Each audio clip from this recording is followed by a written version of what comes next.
रास पंचाध्यायी के बहिरंग स्वरूप का आभास बताया जा रहा है। अब तक आप लोगों को यह बताया गया कि सुखदेव परमहंस कौन थे, भागवत के वक्ता, और परीक्षित कौन थे, भागवत के श्रोता, और भागवत का महत्व क्या है यह भी बताया गया।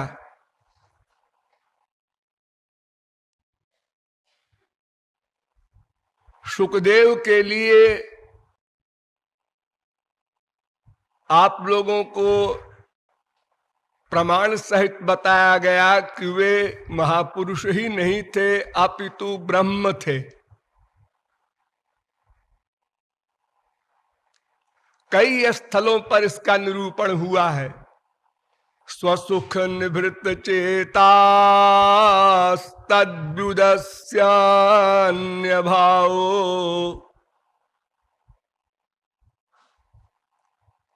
यहां पर भी सुखदेव परमहंस को कहा गया तम अखिल ब्रिजि नघनम व्यास सूनुम नमामि। फिर कहा गया तम सर्वभूत हृदय मुनिमानतोस्मि। सर्वभूत हृदय केवल भगवान हुआ करता है। महापुरुष तो जिसके हृदय में चाहे घुसकर देख सकता है, जान सकता है, लेकिन अनंत कोटि ब्रह्मांड के अनंतानंत जीवों के प्रत्येक क्षण के प्रत्येक संकल्प को जानने वाला केवल एक भगवान हुआ करता है। महापुरुष अंतर्यामी है, भगवान सर्वांतर्यामी है। तो सुखदेव सरीखा भागवत का वक्ता और परीक्षित सरीखा महापुरुष श्रोता, ऐसे भागवत का हृदय स्वरूप रास पंचाध्यायी, जिसके विषय में बताया गया कि यदि वक्ता सुखदेव हो, श्रोता परीक्षित हो, तभी भागवत का प्रवचन श्रवण हो सकता है। किंतु हम तो बाहर बाहर आपको दिखा रहे हैं। हाँ, तो रास पंचाध्यायी के प्रारंभ में भगवान ने सबसे पहले योग माया का खिलवाड़ देखा। शरत काल में समस्त ऋतुओं के फूल खिले हुए, ये विरोधाभास, ये योग माया का चमत्कार। और भगवान ने उन रात्रियों को देखा जिन रात्रियों के बारे में 1 वर्ष पहले गोपियों को वरदान दिया था, रंस्यथ ताइमा क्षपाः। वहां भी बहुवचन कहा रात्रि के लिए, इमा क्षपाः, और दिन में कहा। चीरहरण दिन में हुआ था और कह रहे इन रात्रियों में मैं तुमको महारास का रस दूंगा। इन रात्रियों में, किन रात्रियों में ये नहीं बताया। सामने खड़ी थी वो रात्रियां योग माया के द्वारा। उन्हीं रात्रियों को देख करके और उत्फुल्ल मल्लिकादिक विपरीत ऋतुओं के फूल फूले हुए देख करके भगवान ने सबसे पहले मन बनाया अपने लिए, अपने लिए बनाया। मैंने बताया था ना, चक्रे धातु है, आत्मने पद, अपने लिए मन का निर्माण किया। क्यों? भगवान को क्या आवश्यकता थी? वो तो आनंद स्वरूप है। हाँ हाँ, किंतु उनका स्वरूपानंद है, अपना आनंद, वो कम मधुर है। और भक्तों के द्वारा जो आनंद मिलता है वो विशेष मधुर होता है। इसलिए प्लस अपने वचन को निभाने के लिए भगवान ने मन बनाया। तो प्रारंभ से ही योग माया का कार्य प्रारंभ हो गया। इसलिए पहले ही श्लोक में कह दिया योग माया उपाश्रिता। योग माया की शरणागति को लेकर श्री कृष्ण ने महारास का उपक्रम किया। और मैंने यह भी आपको बताया था कि योग माया वृषभानुनंदिनी राधा है। उन्हीं की कृपा से महारास रस श्री कृष्ण ने पाया। तो सर्वप्रथम श्री कृष्ण ने बंशी ध्वनि की, मुरली बजाया। मुरली बजाने का मतलब क्या था? जैसे मिलिट्री में बिगुल बजता है युद्ध के समय, एक प्रकार का वो प्रारंभ होने का स्वरूप है। जैसे महाभारत में शंखान दधमुह पृथक पृथक, सब सेनापतियों ने अपने अपने शंख बजाए, अर्थात युद्ध शुरू होने जा रहा है, सावधान हो जाएं सब लोग। ऐसे ही श्री कृष्ण ने मुरली बजाया कि महाराज का रस बरसने जा रहा है, जो जो अधिकारी हैं आ जाएं। तो जो जो अधिकारी हैं आ जाएं, तो अनधिकारी भी कह दे कि हम भी अधिकारी हैं? नहीं, उन्होंने मुरली में ऐसी योग माया की शक्ति भर दी कि जो जो अधिकारी थे उनका चित्त चुरा लिया गया। निशम्य गीतम तदनंग वर्धनम कृष्ण गृहीत मानसा। श्री कृष्ण ने उन अधिकारियों के अंतःकरण को खींच लिया मुरली की ध्वनि से। अब जब अंतःकरण चला गया तो शरीर कैसे रहेगा? तब सब गोपियां समाधि में हो गईं, भागी, क्योंकि अंतःकरण श्री कृष्ण में चला गया तो सहज समाधि हो गई। किसी की ओर किसी ने नहीं देखा, सब भागी, लेकिन सबकी समाधि पृथक पृथक थी। बहुत बारीक बातें हैं, बहुत गहराई में नहीं ले जाएंगे आपको। देखिए, 4 प्रकार की गोपियां थी महाराष्ट्र में। नित्य सिद्धा नंबर 1, साधन सिद्धा नंबर 2, श्रुति रूपा नंबर 3, प्रकीर्णा नंबर 4। ये अलग अलग क्लास है, एक से एक ऊंची कक्षा की गोपियां। सबसे उच्च कक्षा वाली गोपियां कहलाती हैं नित्य सिद्धा, अर्थात वे अनादिकाल से भगवान की पार्षद रूपा गोपियां हैं। उन्होंने कभी रास पाया, कभी प्रारंभ में, ऐसा नहीं। और शेष 3 जो है वे एक दिन उन्होंने रास पाया, उसके बाद सदा को पाया। वो छिन नहीं सकता रस। भगवत प्राप्ति के बाद जिस कक्षा का जो महापुरुष होता है, उसको जो रस मिलता है वो सदा को मिल जाता है,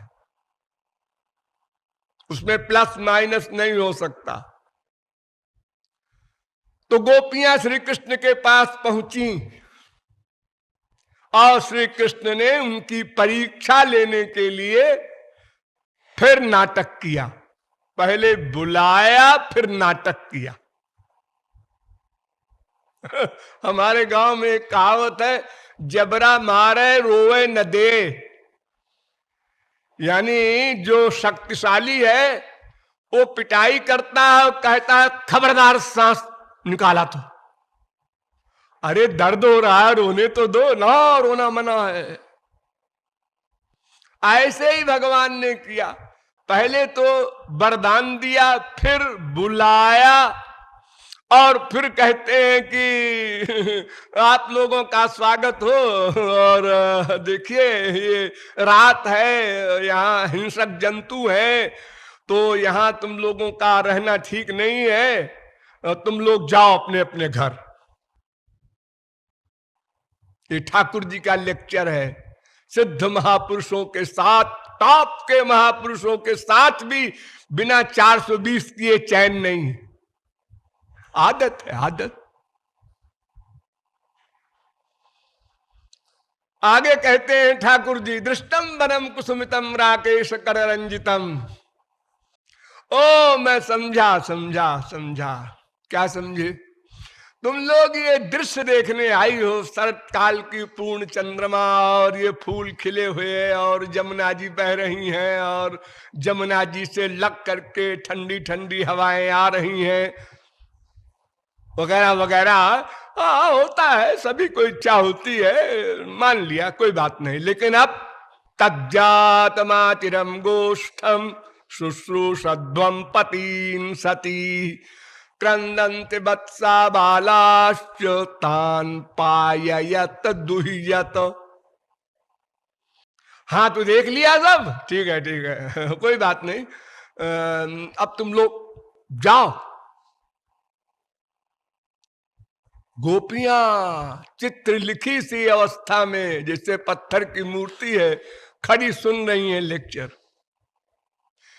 कि स्वयं जबरदस्ती पकड़ के बुलाया, मुरली ध्वनि से योग माया की शक्ति भर करके जबरदस्ती मन को खींच के बुलाया। विवश होकर गोपियां आई हैं, अपनी इच्छा से नहीं आई। और अब कहते हैं यात, जाओ जाओ। अरे चले जाएंगे, मां चिरम, बिल्कुल 1 मिनट की देर नहीं, अबाउट टर्न, क्विक मार्च। मां चिरम, बिल्कुल देर नहीं, जाओ अपने सास ससुर की, पति की सेवा करो, अपने बच्चों को दूध पिलाओ, गायों के बछड़ों को दूध पिलाओ, वगैरह वगैरह, जो तुम्हारा गृहस्थी का काम है वो सब करो। गोपियां लेक्चर सुन रही हैं। बुद्धिमान लोग जो हैं वो केवल पहले सुनते हैं, जो बोलना है सब बोल लो, फिर हम बोलेंगे।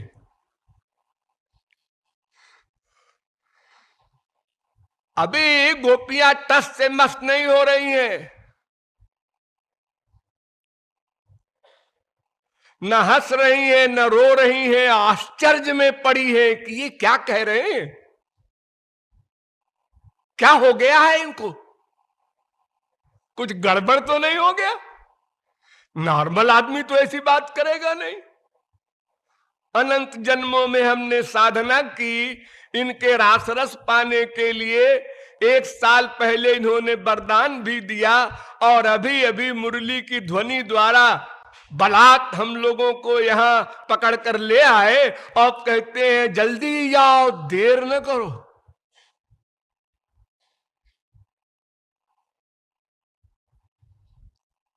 जब गोपियां नहीं चली, नहीं हिली डुली, तो भगवान ने कहा देखो सुनो, मैं वेद का आदि वक्ता हूं। तो मैं धर्म का वास्तविक रहस्य जानता हूं, केवल मैं जानता हूं, और कोई नहीं जानता वेद के धर्म को जब तक मैं न बता दूं उसको। वेदैश्च सर्वैरहमेव वेद्यो वेदांत कृत वेद विदेव, चाहम वेदविद वेद कृत वेद वेद्य, ये तीनों मैं हूं, केवल मैं जानता हूं वेद को। अच्छा बताओ भाई वेद के महाराज,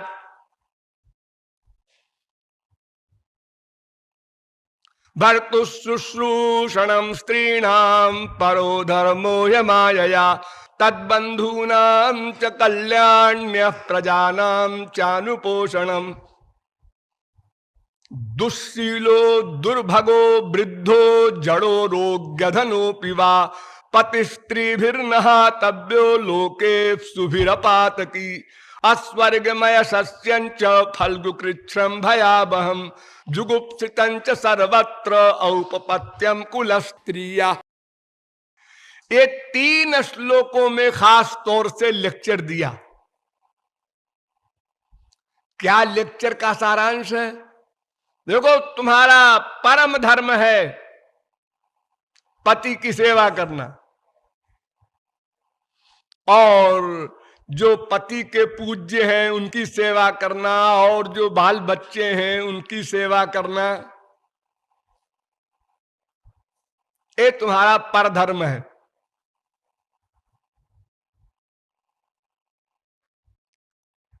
अगर ये कहो कि हमारा पति अच्छा नहीं है, उसका स्वभाव अच्छा नहीं है,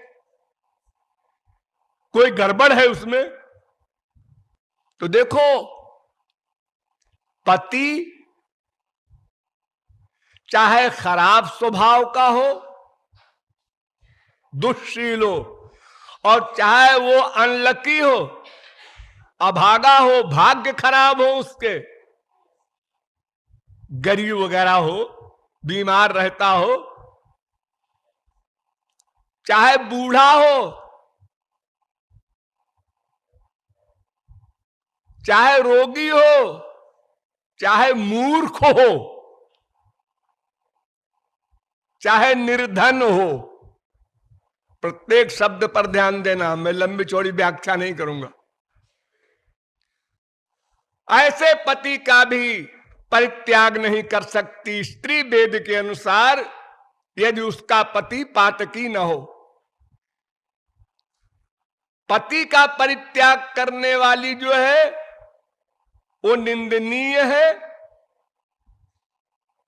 उसको लोग दुराचारिणी कहते हैं, व्यभिचारिणी कहते हैं, समाज में भी निंदनीय है, और उसको स्वर्गादिक लोक भी नहीं मिलेंगे, उसको नरक मिलेगा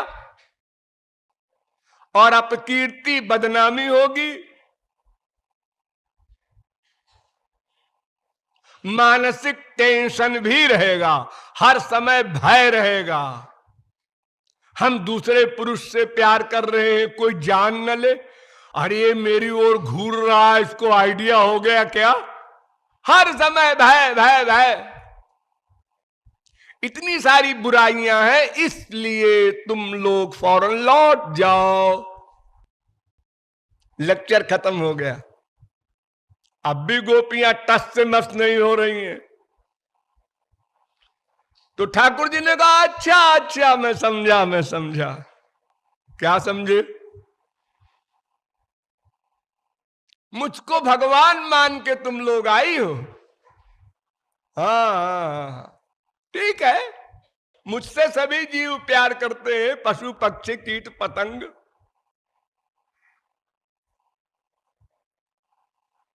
लेकिन देखो, श्रवणात् दर्शनात् ध्यानात् मयि भावो नुकीर्तनात् न तथा सन्निकर्षेण प्रतीयात ततो गृहान। देखो, मेरी नाम गुण लीला श्रवण से सुना करो, भागवत वगैरह सुना करो। आप लोग ये न सोचिएगा कि भागवत का निर्माण तो बाद में हुआ है, श्री कृष्ण के गोलोक जाने के बाद तो क्या भागवत सुनती गोपियां। मैंने आप लोगों को बताया था, भूले न होगे। भगवान ने सर्वप्रथम ब्रह्मा को भागवत सुनाया था हृदय में बैठकर, फिर ब्रह्मा ने नारद को, फिर नारद ने वेद व्यास को। तो भागवत या वेद या पुराण ये अनाद्यनंत हैं, ये खाली सृष्टि के समय प्रकट किए जाते हैं। उस प्राकट्य में भी पुराणम सर्वशास्त्राणाम प्रथमम ब्रह्मणा स्मृतम। तो कोई आज पुराण नहीं बन रहे हैं, अरे कुछ लुप्त हो जाते हैं सृष्टि में किसी कारणवश, तो फिर प्रकट कर दिए जाते हैं, बस इतना सा अंतर होता है।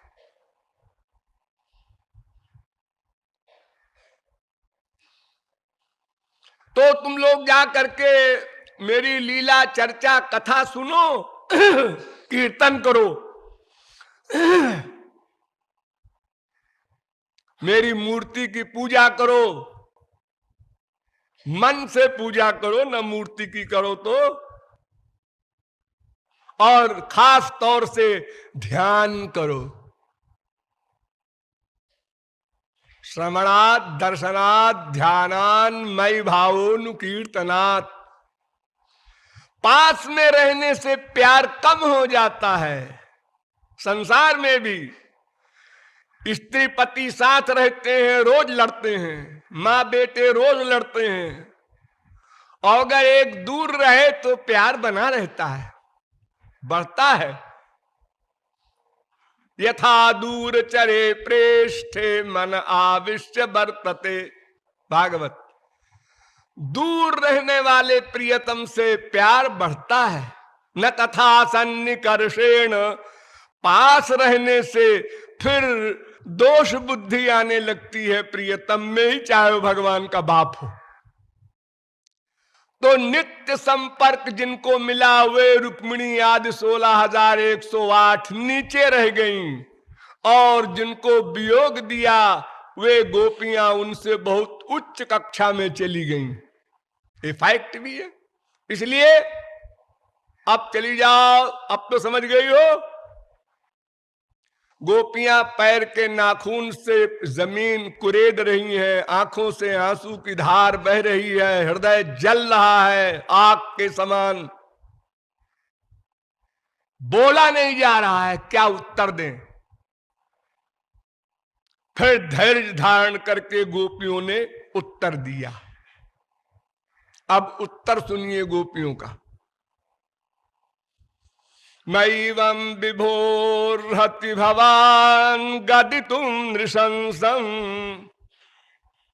ऐ कठोर, ये कठोरता भरे वाक्य बोलना तुझ तरीके भगवान को शोभा नहीं देता।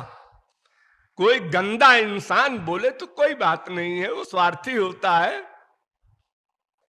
तुम सरीखी पर्सनैलिटी को निशंसुम गदितम न अर्हति, ये शोभा नहीं देता है जो आप हमको लेक्चर दे रहे हैं। अरे लेक्चर तो हम लोग भी देते ही हैं, हमको पढ़ पढ़ करके लोग ज्ञानी बनते हैं। जो थर्ड क्लास की गोपियां हैं वे वेद की ऋचाएं हैं, थर्ड क्लास की। उन्हीं वेद ऋचाओं को पढ़ पढ़ करके बड़े बड़े लोग योगी ज्ञानी ऋषि मुनि परमहंस बनते हैं। तो उन वेद की ऋचाओं को आप क्या लेक्चर दे रहे हैं? क्या बात है, भांग पी रखी है? आपको ऐसा नहीं बोलना चाहिए। काट दिया। क्यों? अब स्वयं उत्तर देती हैं। संत्यज्य सर्व विषयांस्तव पाद मूलम, हमने समस्त विषयों का परित्याग कर दिया है, भुक्ति मुक्ति दोनों का।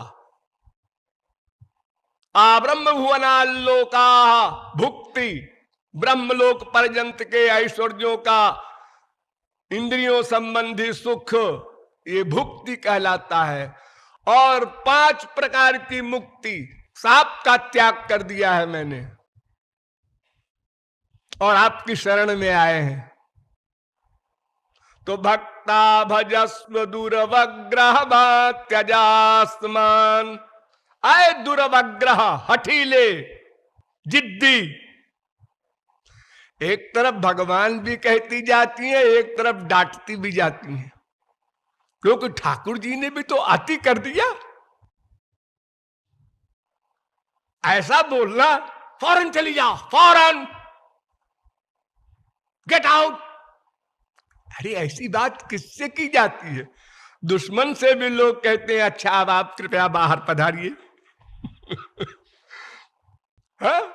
समझदार लोग दुश्मन को भी बाहर निकालते हैं एटिकेट से। और ये गोपियां जिनकी आयु ही श्री कृष्ण है, भवदायुषाम,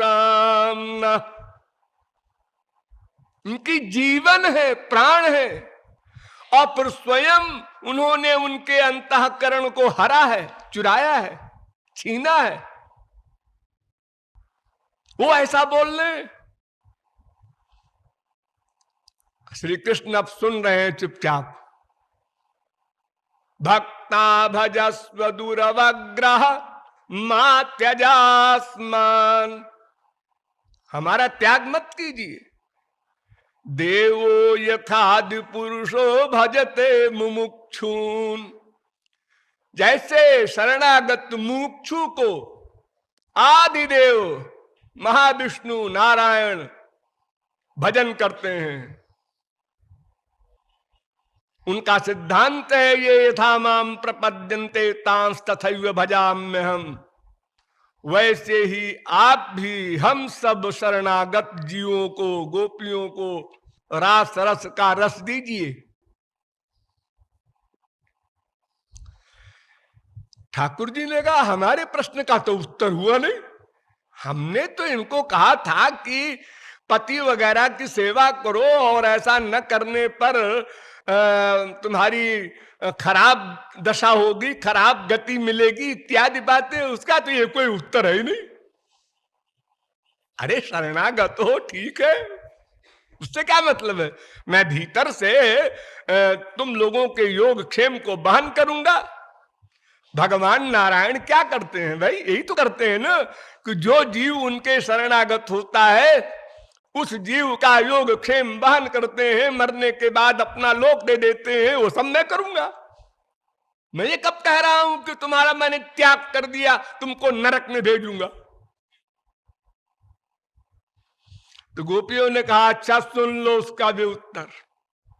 यत्पत्यपत्य सुहृदाम अनुवृत्तिरंग स्त्रीणाम स्वधर्म इति धर्म विधात्वयोक्तम अस्त्वेव में तदुपदेश पदे त्वयीशे प्रेष्ठो भवास्तनुभृताम किल बंधुरात्मा। महाराज आपने जो पति और अपत्य माने बच्चे और सुहृद माने सास ससुर वगैरह, इनकी भक्ति करने के लिए जो आपने अभी अभी कहा था कि स्त्रियों का परम धर्म है, हाँ हाँ ठीक है, तो धर्म विदा, आप बड़े धर्मात्मा हैं, धर्म के मर्मज्ञ हैं, तभी तो आपने कहा है ऐसा। क्योंकि आप वेदविद हैं। अब वेद प्रणहितो धर्म, अब वेद में जो कुछ कहा गया है विधि रूप में उसी को धर्म कहते हैं, जो निषेध रूप में कहा गया है उसी को अधर्म कहते हैं।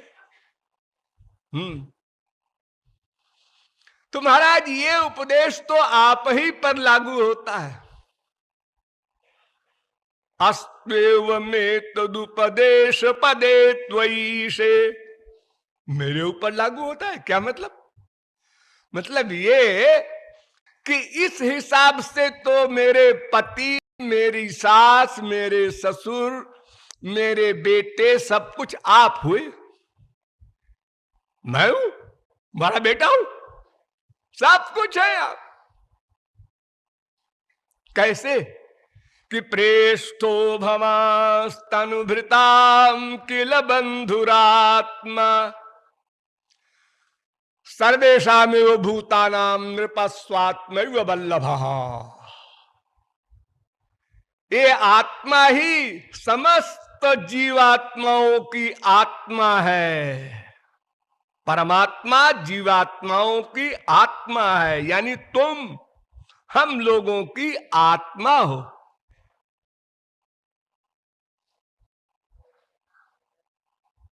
सर्वेषामेव भूतानाम हरिरात्मेश्वर प्रिय। समस्त जीवात्माओं की आत्मा है भगवान, ईश्वर है भगवान, और प्रेष्ठ भी है, प्रियतम भी है। तीन बातें।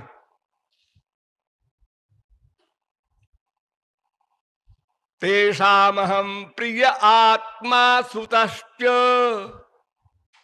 सब कुछ आप ही तो कहते हैं बार बार। और भूल जाते हैं।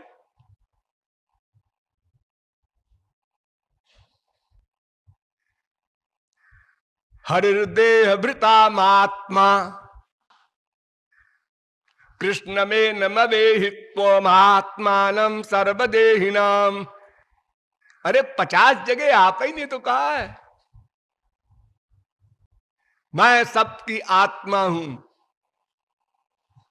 प्रियतम हूं, सब कुछ हूं मैं। तो फिर ये मिट्टी के पुतलों की उपासना के लिए हमको आप क्यों भेज रहे हैं?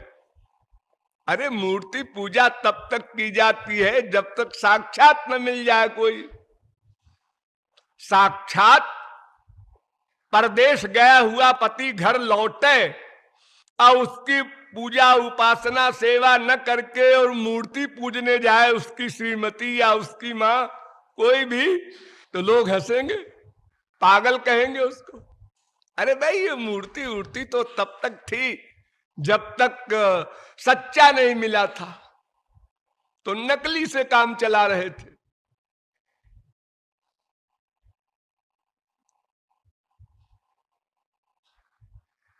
तो महाराज इस हिसाब से तो आप ही हैं हमारे सब कुछ, इसलिए ये आपका उपदेश तो आपके ऊपर लागू होता है।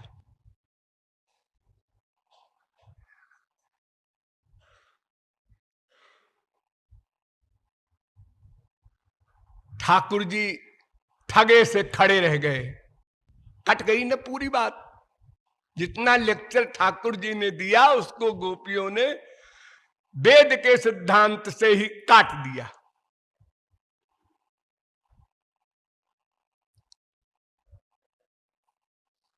तो कुछ देर तो गोपियां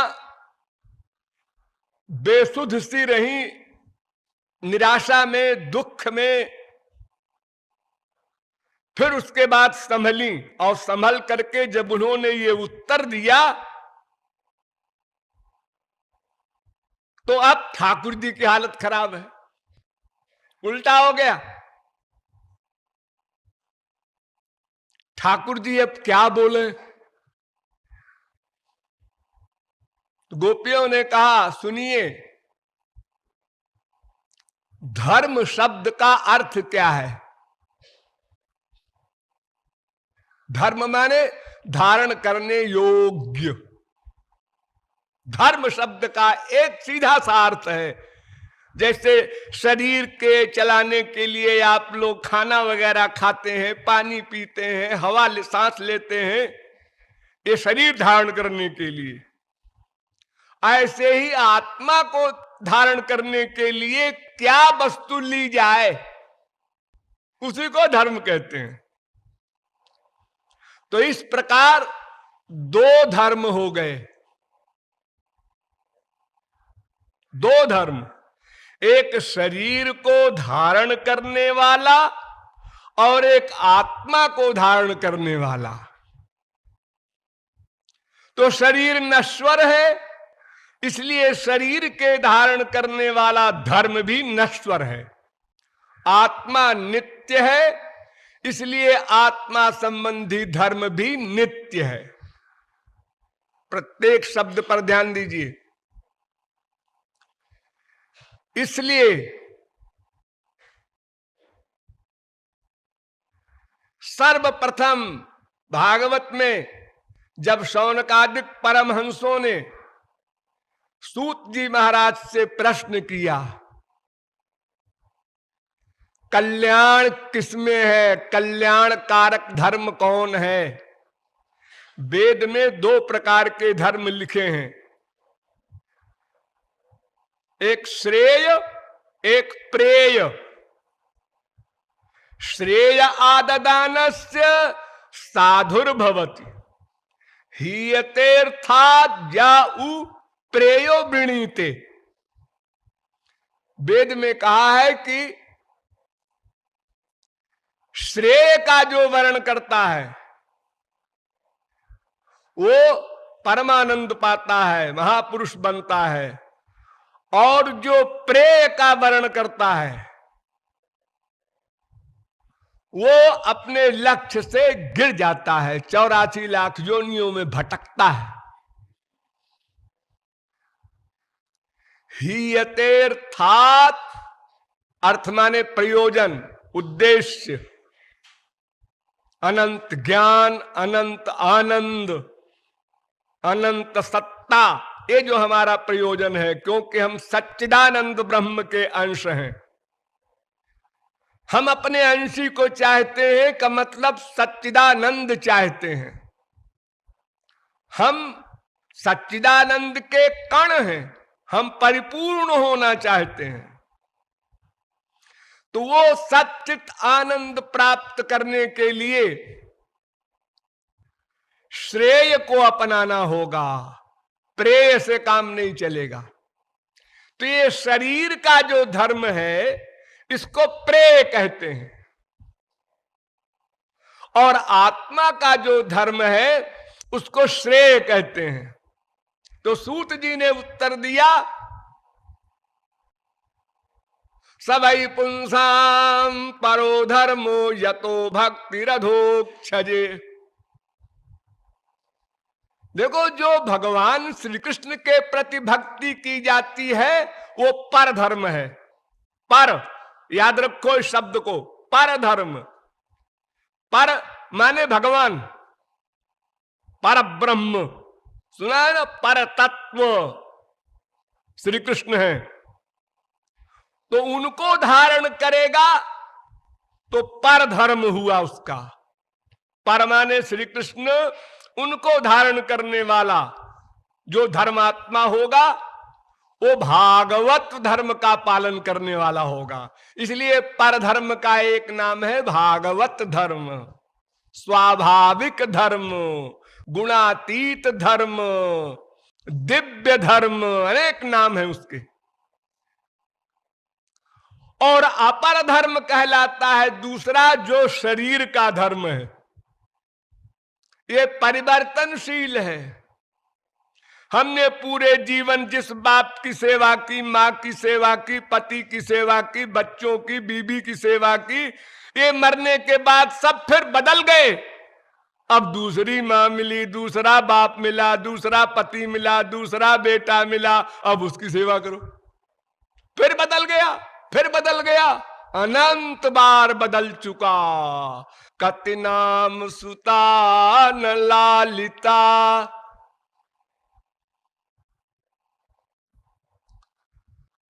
तो पर धर्म माने भगवान रूपी पर को धारण करने वाला जो है वो पर धर्मावलंबी है, वही धर्म ही है। वास्तव में अपर धर्म धर्म ही नहीं है। आप लोगों को बहुत डिटेल में यहां प्रचारकों ने बताया होगा। एक बार उद्धव ने श्री कृष्ण से प्रश्न किया था, बदंत कृष्ण श्रेयांश बहुन ब्रह्मवादिना। श्रेय माने कल्याण के लिए महात्मा लोग अनेक प्रकार के मार्ग बताते हैं, इसमें कौन सही है, क्यों, ये प्रश्न किया उद्धव ने। तो भगवान ने डिटेल में उत्तर दिया कि अनेक मार्ग क्यों बन गए, यह भी बताया, और यह भी बताया कि वास्तव में धर्म है क्या। तो भगवान ने वहां पर बताया है कि जो अपर धर्म है, शारीरिक धर्म है, उसका फल जो है वो दुखोदरका स्तमो निष्ठा क्षुद्रानंदा सुचार्पिता, स्वर्ग है उसका फल। और स्वर्ग में भी दुख है, अशांति है, अपूर्णता है, नश्वरता है, और माया, त्रिगुण, त्रिकर्म, त्रिदोष, पंचक्लेश, पंचकोश की आधि व्याधि भी सदा हावी रहती है स्वर्ग में भी। जैसे हमारे यहां एक भिखमंगा और एक टाटा बिरला अरबपति, इन दोनों में बड़ा अंतर आपको दिखाई पड़ता है, लेकिन भीतर दोनों का हाल एक सा है। ऐसे ही यहां का टाटा बिरला अरबपति और स्वर्ग के बड़े बड़े कहलाने वाले देवता लोग ये भी उसी प्रकार काम, क्रोध, लोभ, मोह, मद, मात्सर्य, ईर्ष्या, द्वेष, पाखंड से ग्रस्त है। तो फिर वहां जाने वाली पब्लिक का क्या हाल होगा? सुचार पीता, शोक शोक शोक, दुख।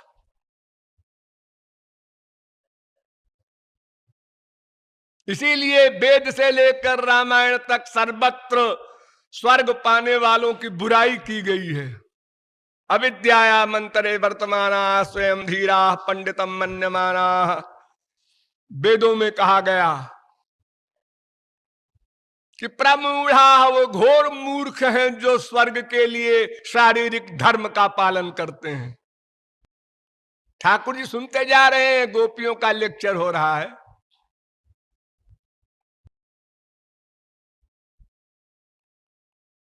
न नरा स्वर्गतिम कांक्षेत। अरे स्वर्ग की क्या हैसियत है? स्वर्गा पवर्ग नरके स्वप्तुल्यार्थ दर्शिन। भगवान शंकर कह रहे हैं कि स्वर्ग और नरक को मोक्ष सब बराबर है। ऐसे धर्म का पालन करने से क्या लाभ है कि जो नरक के बराबर है? इतनी मेहनत करो। और भगवान शंकर कहते हैं स्वर्गा पवर्ग नरकेशु, तीनों बराबर हैं, क्योंकि तीनों में माया का आधिपत्य है। अगर अपवर्ग में माया का आधिपत्य नहीं भी है तो वहां दासत्व का प्रेम रस नहीं मिलता, इसलिए उसको तो और निंदनीय कहा है। नात्यंतिकम बिगड़यंत्यपिते प्रसादम।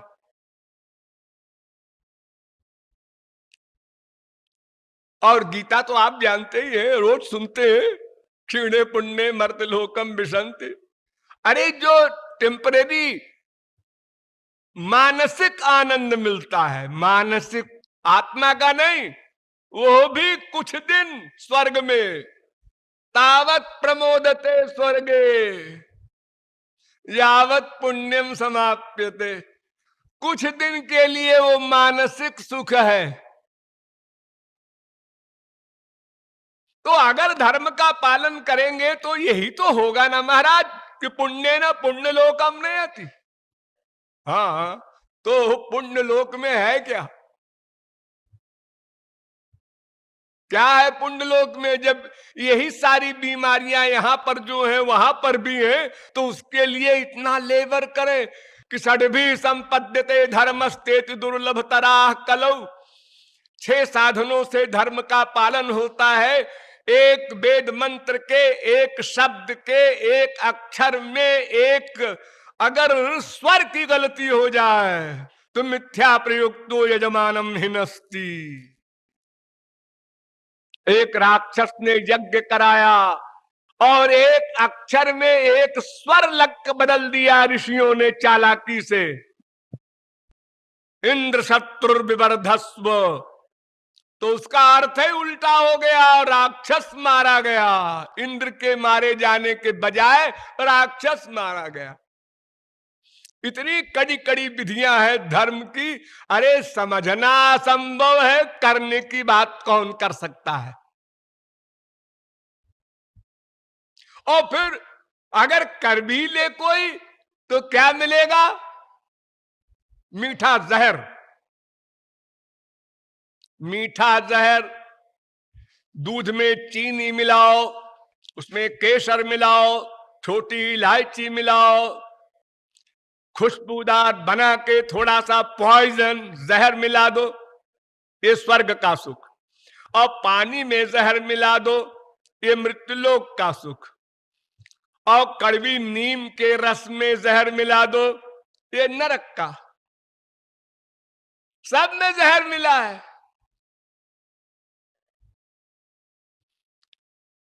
तो इतनी मेहनत करे जहर पीने के लिए? अरे वो तो और बुरा है। मैंने आपको पहले बताया था कि कोई व्यक्ति बहुत सुखी हो फिर उसको गरीब बना दो तो क्या हाल होगा उसका? पहले से गरीब रहे, सदा गरीब रहे तो वो मस्त रहता है। अरे हमारे बाप दादे भी कभी जूता नहीं पहने, हमको कौन उसकी फीलिंग है? और अगर एक बार वो करोड़पति बन गया, उसके बाद फिर बाय चांस कभी कौड़ीपति बन गया, तो उसको जो दुख होगा वो अवर्णनीय होगा। हो सकता है आत्महत्या कर ले। हमारे संसार में कितने हार्ट फेल हुआ करते हैं, लोग कहते हैं बात ये हुई कि उसका धन लुट गया, उसका बेटा मर गया तो उसका हार्ट फेल हो गया, यानी दुख को सहन नहीं कर सका। तो इसलिए महाराज ये आप जो लेक्चर दे रहे हैं पत्य पत्य सुहृदा मनवृत्ति, तो महाराज ये तो दो कौड़ी का सिद्धांत है। आपके वेद ऐसा कह रहे हैं, शास्त्र कह रहे हैं, पुराण कह रहे हैं, हर ग्रंथ कह रहा है, संत कह रहे हैं। धर्म स्वनिष्ठित पुंसाम विश्वक्सेन कथा सूया नोत्पादयेद यदि रतिम श्रमये वही केवलम। कोई भी धर्म हो, अगर वो श्री कृष्ण में प्रेम नहीं उत्पन्न करता, रिएक्शन पर विचार करो, परिणाम पर विचार करो, अगर श्री कृष्ण में अनुराग नहीं पैदा करता, वो धर्म नहीं है, अधर्म है। फेंक दो उसको कूड़ा खाने में। भगवान को धर्म प्रिय नहीं है, भगवान को भक्ति प्रिय है। विप्राद विसर्गुण जुतादर बिंद नाभो पादार बिंद विमुखा स्वपचम वरिष्ठम।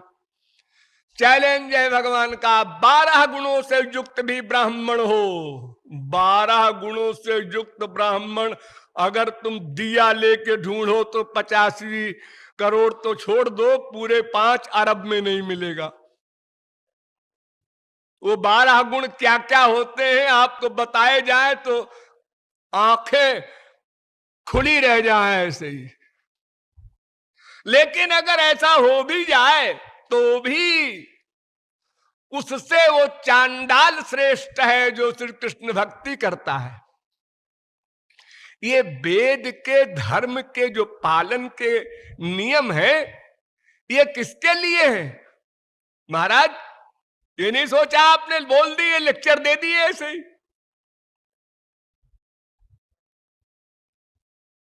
नमये कांत भक्ता नाम गुण दोषोद्भवा गुणा। भागवत।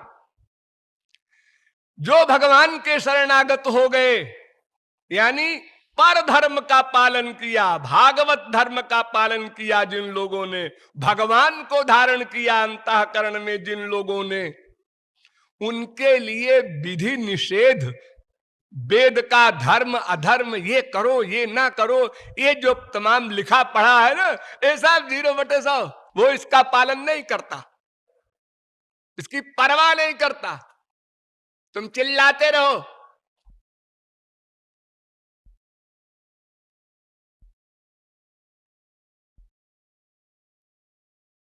अरे कर्मकांडी को छोड़ दो, जुंजानाम भक्तानाम प्राणायामादिभिर्मनः।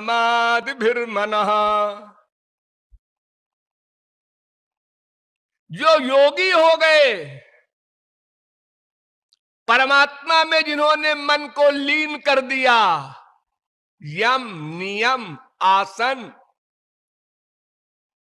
प्राणायाम प्रत्याहार, ये 5 साधनाएं बहिरंग, और ध्यान धारणा समाधि, ये 3 साधनाएं अंतरंग, ये अष्टांग योग कहलाता है। यानी 5 साधना तो शरीर को स्वस्थ रखने के लिए है, यम नियम आसन प्राणायाम प्रत्याहार, और फिर इसके बाद भीतर की साधना के लिए ध्यान धारणा समाधि, यानी परमात्मा में मन लगाना, ये ध्यान, परमात्मा में मन लग जाना, ये धारणा, और परमात्मा में मन इतना लग जाना कि अपने स्वरूप का भान न रहे, ये समाधि। तो ऐसे योगी भी जो श्री कृष्ण भक्ति नहीं करते, और मन को वश में कर लेते हैं, तो उनका वो वश में किया हुआ मन पुनरुत्थितम, वो मरा हुआ मन फिर जीवित हो उठता है। अरे इनकी क्या गिनती। जीवन मुक्ता पुनर्बंधनम जानति कर्म भी, जो जीवन मुक्त हो चुके वे भी अचिंत्य महाशक्ति यद्यचिंत महाशक्त भगवत्यपराधिन, श्री कृष्ण का के प्रति अपराध किया है, उनकी भक्ति नहीं की, इसलिए उनका भी पतन हो जाता है। आरुह्य कृच्छ्रेण परम पदम ततः पतन्त्यधोनादृत युष्मदंघ्रय मद्भक्त विमुखानाम ही शास्त्र गर्तेषु मुह्यताम न ज्ञानम न च मोक्षस्यात् तेषां जन्म शतैरपि। अध्यात्म रामायण। यथा समस्त भूतानां जीवनम सलिलम स्मृतम तथा समस्त सिद्धीनाम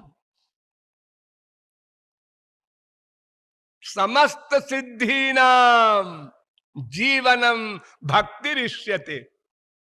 जैसे मनुष्य के लिए पानी जीवन है, बड़ा अरबपति हो, खूब खाने का सामान रख दो, पानी मत दो पीने को, मर जाएगा बेचारा, उसका शरीर नहीं रह सकता। ऐसे ही समस्त साधनाओं की जो सिद्धि है असली, वो श्री कृष्ण भक्ति है। नारद पुराण। तो भगवान की भक्ति के बिना कोई भी कर्म धर्म ज्ञान माया निवृत्ति ही नहीं करा सकता, तो उसको श्रेय कैसे कहोगे? श्रेय और परो धर्मो आप बोल रहे हैं। भर्तु शुश्रूषणम स्त्रीणाम परो धर्म, ये पर धर्म है? हमको पट्टी पढ़ा रहे हो? तपस्विनो दान परा यशस्विनो मनस्विन मंत्र विदस्सु मंगला क्षेमं न बिंदन्ति बिना यदर्पणं तस्मै सुभद्र श्रवसे नमो नमः। कोई भी हो, ज्ञानी तपस्वी योगी कर्मी, बिना भगवान की भक्ति के श्रेय नहीं प्राप्त कर सकता। प्रेम मिल जाएगा, और प्रेम तो हानिकारक है, दुखद है, क्योंकि सबसे बड़ी बात तो यह है कि 84 लाख का चक्कर बंद ही न होगा। सबसे बड़ी बात तो यही है, पहले दुख निवृत्ति तो हो, परमानंद प्राप्ति तो बाद की बात है। साधारण लोग तो यही चाहते हैं, महाराज बहुत दुखी हैं,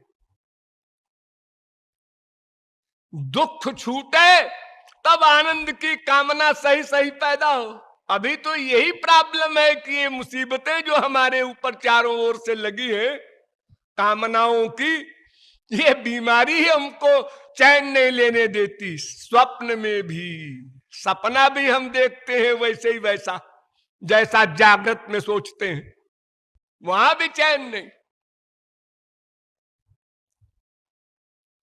तो कोई भी कर्मयोग ज्ञान हमें अपने लक्ष्य पर नहीं पहुंचा सकता, और भगवान के शरणागत हो जाने वाला किसी भी विधि निषेध का गुलाम नहीं है। स्मर्तव्य सततम विष्णुर्विस्मर्तव्यो न जातुचित सर्वे विधि निषेधा स्यूरे तयोरेव किंकरा। श्री कृष्ण का निरंतर स्मरण करो, विधि उनको एक क्षण को भी न भूलो। निषेध, इस विधि निषेध के बाकी सब गुलाम हैं, जितने विधि निषेध लिखे हैं वेद में। अब वेद में एक ही तो बात लिखी है, सर्वे वेदायत पदमामनंती, एक ही बात है धर्मो जस्याम मदात्मका, भगवान कहते हैं मेरा धर्म लिखा है वेद में, लेकिन लोग नहीं समझते हैं, इसलिए अपनी अपनी बुद्धि के द्वारा मेरी वाणी के अनेक अर्थ लगाते हैं। तो उसका किसी ने अर्थ लगा लिया केवल कर्म, किसी ने केवल ज्ञान, किसी ने केवल तपस्या, केवल। अब मैंने तो वेद में पहले ही बता दिया कि देखो जितने भी कर्म हैं मेरे लिए, जितने ज्ञान है मेरे लिए, जितने धर्म है मेरे लिए, नारायण परा वेदा देवा नारायणांगजा, भागवत। वासुदेव परा वेदा वासुदेव परा मखा, वासुदेव परा क्रिया, वासुदेव परा धर्म, सब वासुदेव पर है, सब श्री कृष्ण के निमित्त ही होना चाहिए, अगर नहीं है तो सब गलत। तो महाराज अब आप सोचकर बताइए कि परधर्म कौन सा है। बस एक क्वेश्चन है मेरा, ये शरीर के माँ बाप बेटा स्त्री पति हैं, ये तो गधा भी जानता है। हाँ, इसके पहले नहीं थे, हाँ इसके बाद में भी नहीं होंगे। हाँ, तो ये बीच में जो हो गए, जैसे हम सफर में जा रहे हैं बस में, ट्रेन में, वहां कुछ लोग मिल गए, जरा गप सप हुई, दोस्ती हुई थोड़ी देर की, उसके बाद अपना स्टेशन आया, अच्छा साहब नमस्ते। ये इस तरह के जो हमारे रिश्तेदार हैं संसार के, ये तो अपर धर्म वाले हैं ना। तो आपने कैसे कहा कि पत्त पत्त सुरदा मनवृत्ति ये पर धर्म है?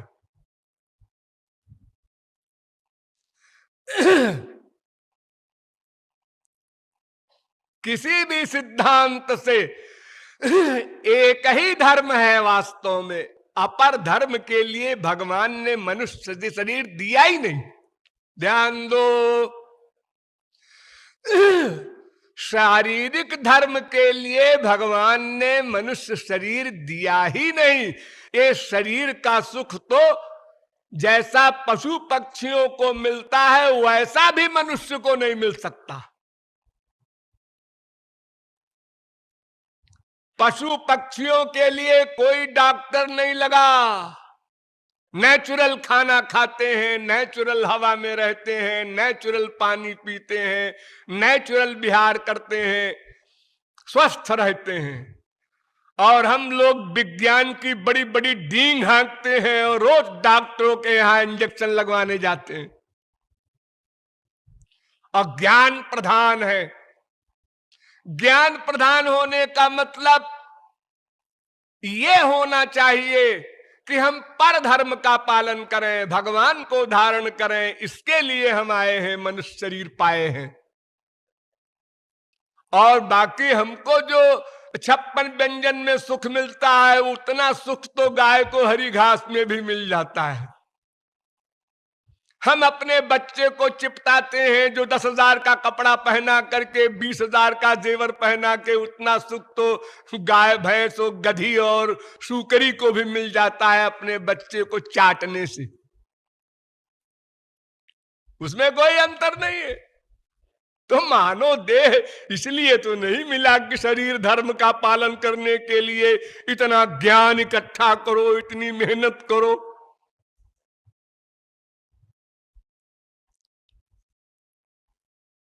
मनुष्य धर्म का तो एक ही धर्म है, बस केवल एतावानेव लोकेस्मिन् पुंसां धर्म परस्मृता भक्ति योगो भगवति तन्नाम ग्रहणादि भी। बस ये समझिए कंक्लूजन, सारांश।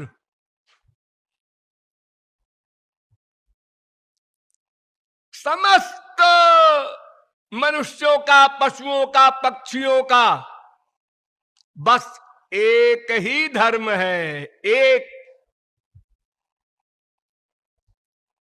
और फिर मनुष्यों का तो खास क्या, भक्ति योगो भगवत, श्री कृष्ण में भक्ति हो। कैसे हो? तन्नाम ग्रहणादि भी श्रोतव्य, कीर्तितव्य, स्मर्तव्य। 3 प्रकार जो हम आप लोगों को बताते हैं डेली। भगवान की कथा, उनका तत्व ज्ञान सुनो, सोचो, धारण करो और उनके नाम गुण लीलादि का संकीर्तन करो और साथ में उनका रूप ध्यान करो। बस ये 3 चीज बताया है। सर्वत्र वेदों में, शास्त्रों में, पुराणों में अनंत कोटि कल्प पढ़ डालो, खोपड़ा भंजन कर डालो, अंत में यहीं पर आकर खड़े हो गए।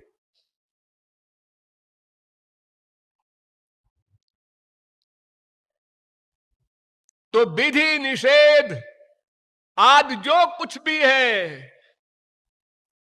श्रुति स्मृति ममैवाज्ञ, ये भगवान की आज्ञा है। लेकिन आज्ञा एवं गुणान दोषान मया दिष्टान पिस्वकान धर्मान संत्यज्य सर्वान माम भजेत। भगवान कहते हैं जितने धर्म मैंने बताए हैं उन सबको छोड़कर केवल मेरे परधर्म को जो धारण करता है वो मेरा परम प्रिय है। सर्वधर्मान परित्यज्य मामेकम शरणम ब्रज। और धर्म धर्म ही नहीं है, अगर है भी तो परित्यज्य, उनको भी चलाए रहे। नाना मामेकम शरणम ब्रज, एकम अनन्याश्चिंतयन्तो माम अनन्य चेता सततम। बस दूसरा अंतःकरण में ना आने पावे, केवल भगवान श्री कृष्ण, उनका नाम, उनका रूप, उनका गुण, उनकी लीला, उनका धाम, उनका संत, बस इसके अलावा कोई ना आने पावे।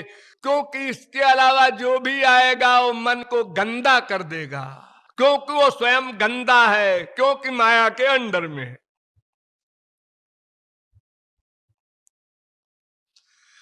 जब लेक्चर खत्म हो गया गोपियों का, तो ठाकुर जी के पास कोई उत्तर नहीं था। तो सदयम, ठाकुर जी को दया आ गई। अवात्मा रामो प्यरीरमत, अब उन्होंने रास प्रारंभ कर दिया। ये परीक्षा हो गई, गोपियां उत्तीर्ण हो गई। न गोपियां अल्पज्ञ हैं, न श्री कृष्ण अल्पज्ञ हैं।